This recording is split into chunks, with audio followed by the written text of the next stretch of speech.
Halo semuanya, balik lagi bareng gue Vian Rafe. Dan seperti biasa di video kali ini gue bakalan lanjutin alur cerita yang sebelumnya pernah gue upload. Dan gak kerasa juga gue udah sampai ke season 28 dari kelanjutan alur cerita Battle Throne Devon ini, atau Benua Kaisar. Tanpa banyak basa-basi, yuk kita langsung cek this out aja alur ceritanya.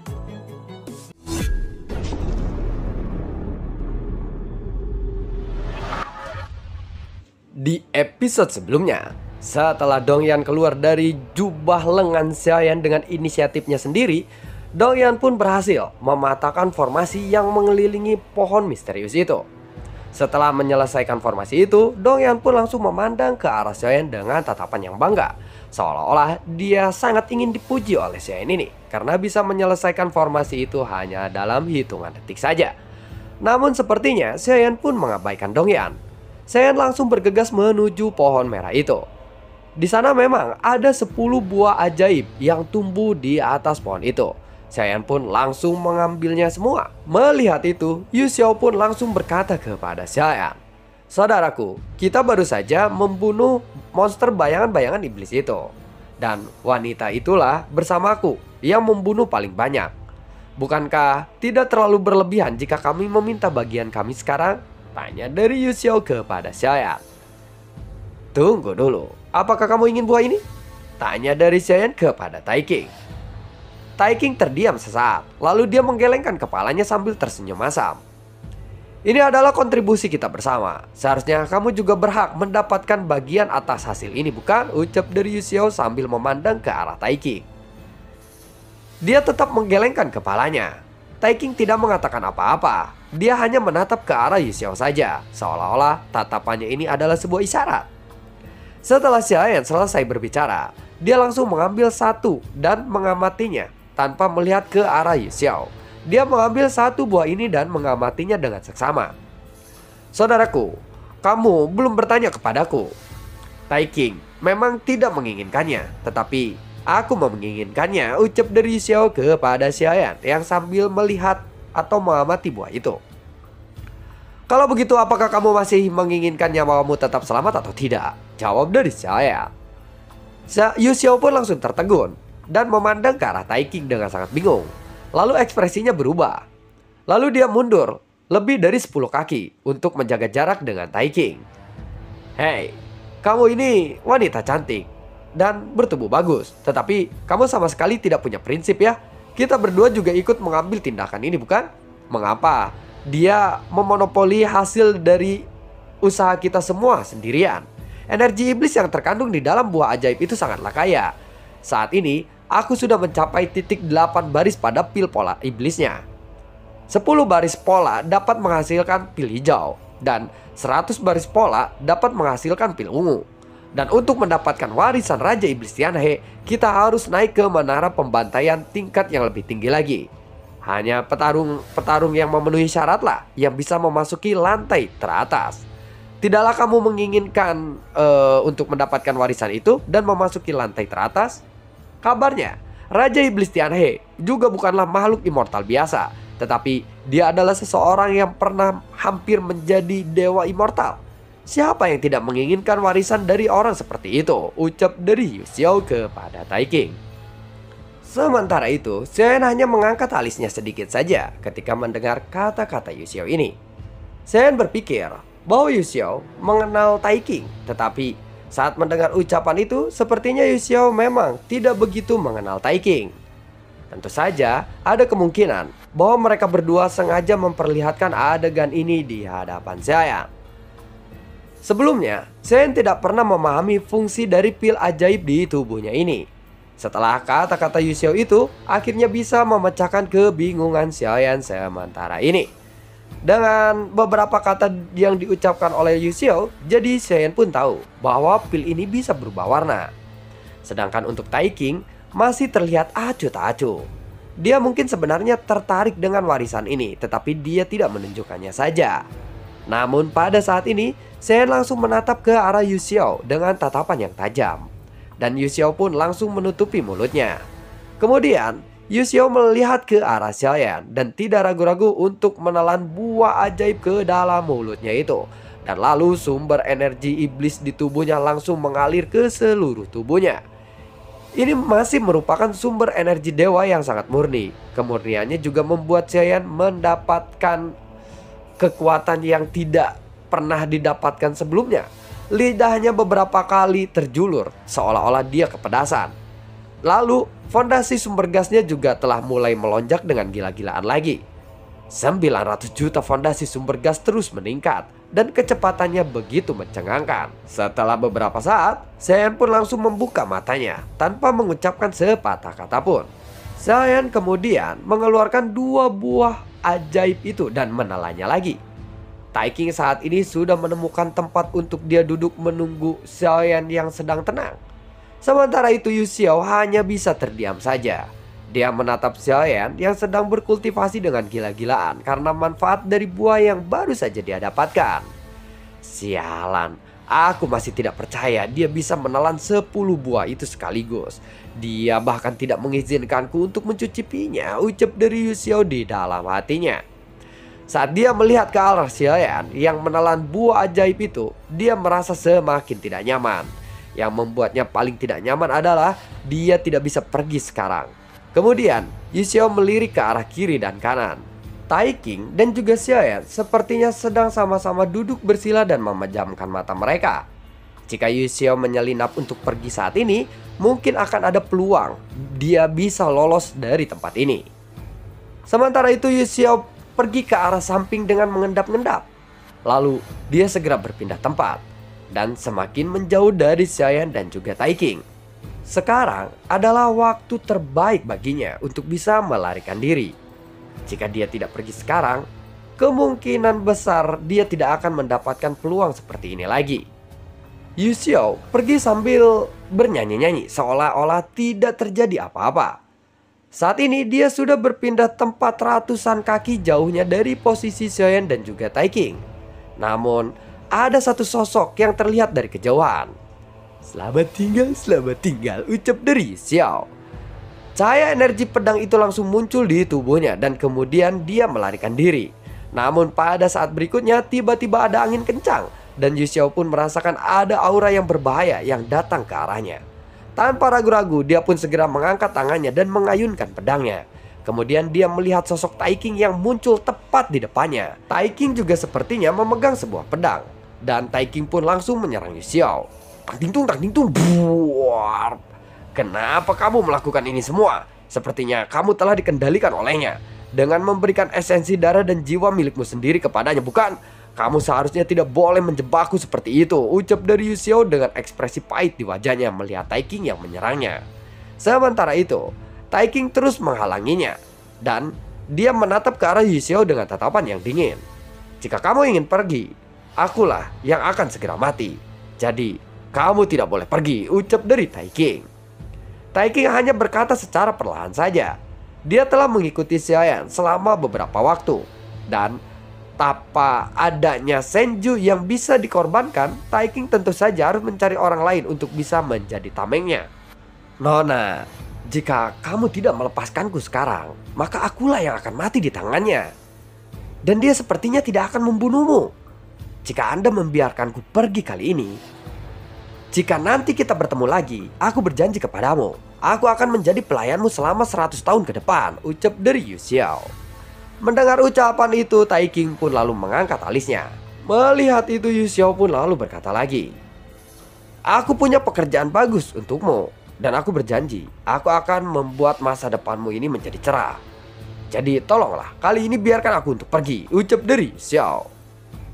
Berhentilah beromong kosong dan kembalilah bersamaku di sana, atau aku akan memenggal kepalamu di sini, ucap dari Tai King dengan sangat tegas. Wajah Yu Xiao pun langsung pucat dan rencana pelariannya ini pun langsung gagal.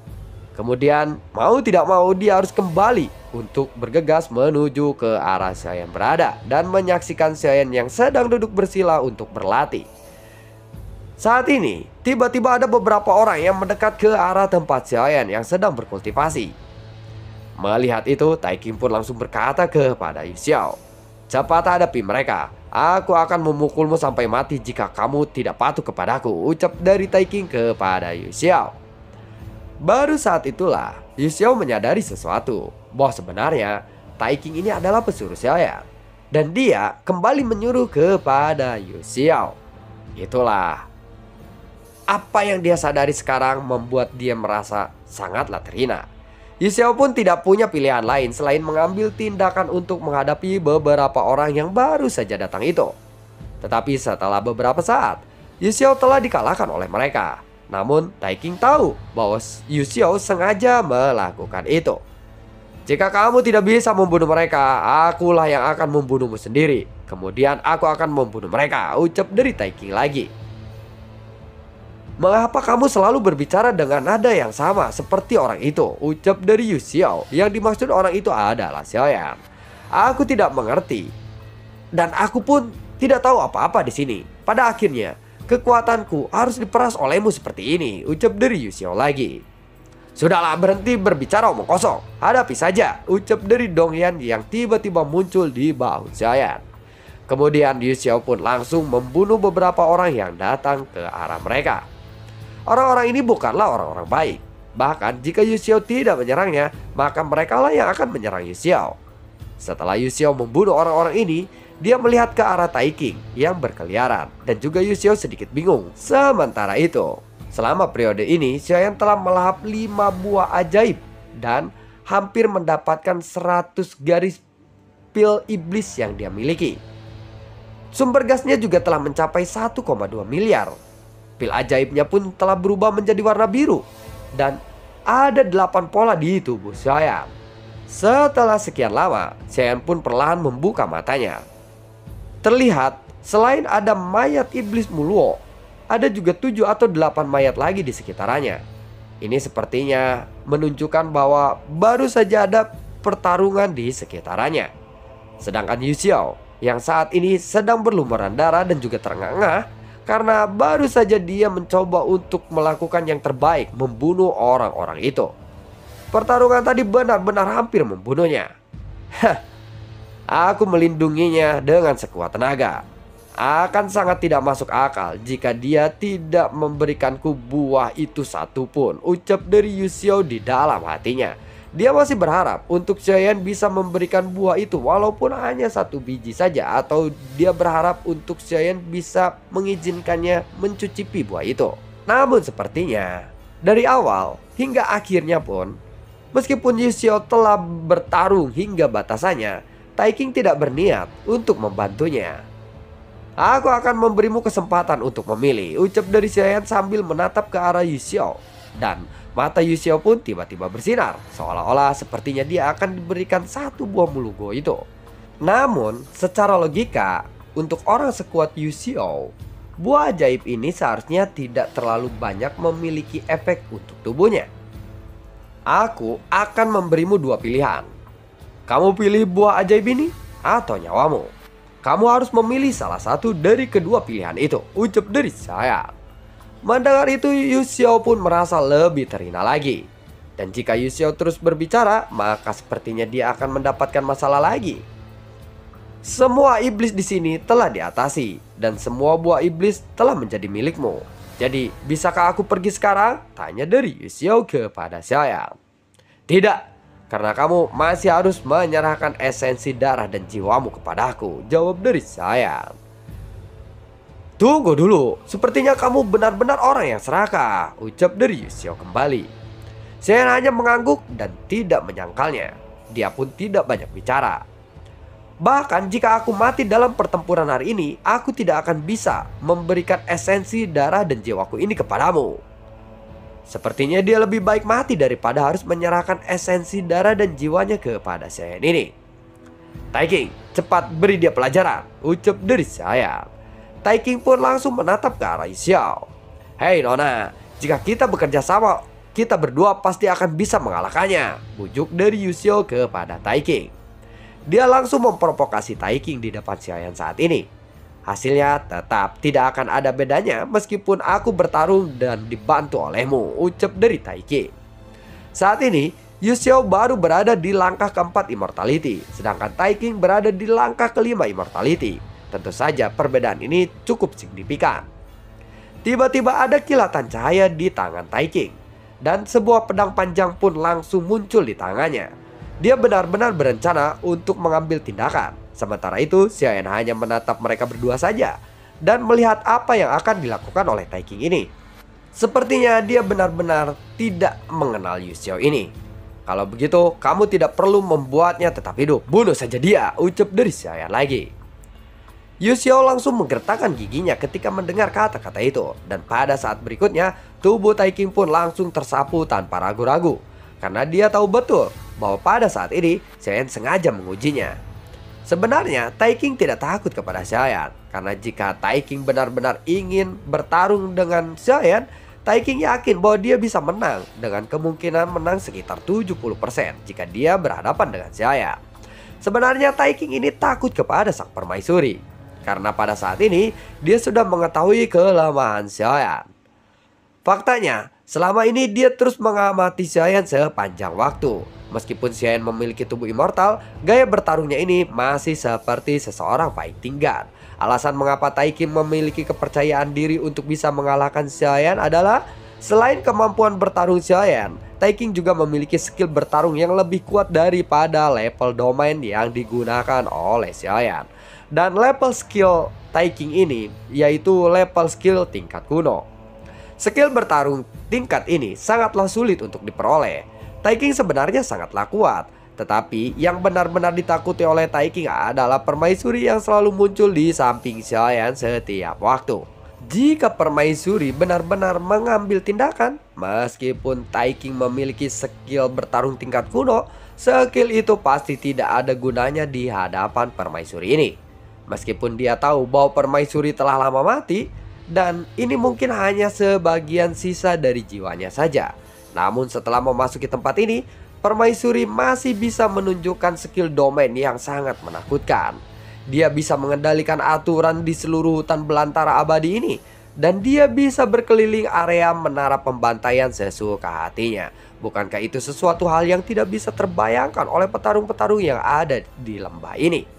Tai King bahkan telah melihat bahwa selama permaisuri memberikan perintah di tempat ini, sekelas Raja Iblis Tianai sekalipun, dia tidak ragu-ragu memberikan warisannya kepada sang permaisuri jika permaisuri yang memintanya. Dengan itu saja, jelas permaisuri ini mungkin adalah orang terkuat dari generasi ke generasi di alam Suanyin ini. Bahkan meskipun dia telah mati, dia tetaplah permaisuri alam Suanyin yang membuat Raja Iblis Tianai sekalipun mematuhi perintahnya.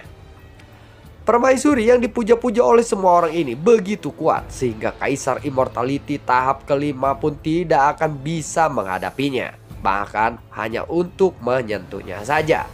Jadi hanya dengan cara menurut saja kepada Xiaoyan, dia akan tetap bertahan hidup. Saat melihat Tai King yang melesat dan memancarkan niat membunuh yang sangat kuat, Yu Xiao pun menjadi bingung. Hei, kenapa aku tidak sengaja memuntahkan darah esensiku sendiri? Kalau begitu, aku akan memberikannya kepadamu, ucap dari Yu Xiao saat memuntahkan seteguk darahnya. Dan dia bilang itu tidak sengaja. Dia langsung menyerahkannya kepada Xiaoyan.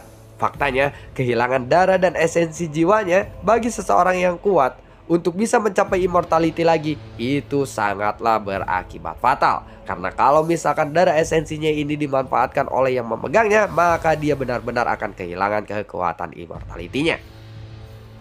Meskipun Yu Xiao telah memuntahkan esensi darah dan jiwanya, Tai King tidak berhenti untuk menyerangnya, dan dia langsung menebaskan pedangnya. Yu Xiao pun terkejut, dan energi pedangnya segera muncul di tangannya. Kemudian kekuatan immortality-nya langsung melonjak, dan Yu Xiao pun juga mengangkat tangannya untuk menyerang. Tai King berada di langkah kelima immortality, sementara Yu Xiao berada di langkah keempat immortality. Meskipun ada perbedaan kekuatan dari keduanya, jelas tidak realistis bagi Tai King untuk bisa membunuh Yu Xiao dengan satu serangan saja. Yu Xiao jelas lebih kuat daripada Tai King dalam ilmu pedangnya. Tak ting tung, tak ting tung, tak ting tung. Namun setelah mereka beradu serangan hingga mengeluarkan serangan kelima, Yu Xiao jelas masih bisa dikalahkan oleh Tai King ini. Aku sudah memberikan darah esensi dan jiwaku, jadi berhentilah untuk menyerangku, dan aku tidak akan lagi berbicara sembarangan, ucap dari Yu Xiao. Bukankah kamu bilang tadi lebih memilih untuk mati daripada menyerahkannya? Ucap dari Taike. Meskipun aku bilang bahwa aku lebih baik mati daripada menyerahkannya, bukan berarti aku benar-benar mempertaruhkan nyawaku dengan ceroboh kali ini, ucap dari Yu Xiao. Ketika Xiaoyan mendengar kata-kata ini, sudut mulutnya terangkat sedikit. Dan Yu Xiao pun benar-benar tidak tahu apa yang akan dilakukan oleh Xiaoyan ini kepadanya. Kali ini, Yu Xiao berinisiatif untuk memberikan darah dan jiwanya kepada Xiaoyan. Kemudian Xiaoyan pun segera menerima darah dan juga jiwanya tanpa ragu-ragu. Serahkan juga semua pil ajaib yang kamu peroleh dari orang-orang yang baru saja kamu bunuh, ucap dari Xiaoyan kembali. Hei, aku mendapatkan itu melalui kerja kerasku sendiri. Tolonglah, jangan melakukan segala sesuatu seenakmu. Kalau tidak Sebelum Yu Xiao bisa menyelesaikan kata-katanya, dia sudah melihat esensi dan darah jiwanya baru saja diberikan kepada Xiaoyan langsung terbungkus oleh nyala api. Melihat itu, Yu Xiao pun segera mengeluarkan semua pil ajaib yang dia peroleh dan memberikannya kepada Xiaoyan. Tunggu dulu, baiklah. Mulai sekarang aku akan menuruti semua perintahmu, ucap dari Yu Xiao. Dan lalu bagaimanakah kelanjutan ceritanya? Nantikan video gue berikutnya dan semoga sehat selalu untuk kalian. Gue juga tidak lupa untuk selalu ucapin terima kasih banyak untuk kalian semua yang sudah mendukung channel ini dari dulu hingga saat ini. Dan gue juga selalu ucapin terima kasih banyak untuk kalian semua yang sudah mensupport channel ini lewat link Saweria di bawah kolom deskripsi. Sampai ketemu lagi di video gue berikutnya. Assalamualaikum dan sampai jumpa. Dadah.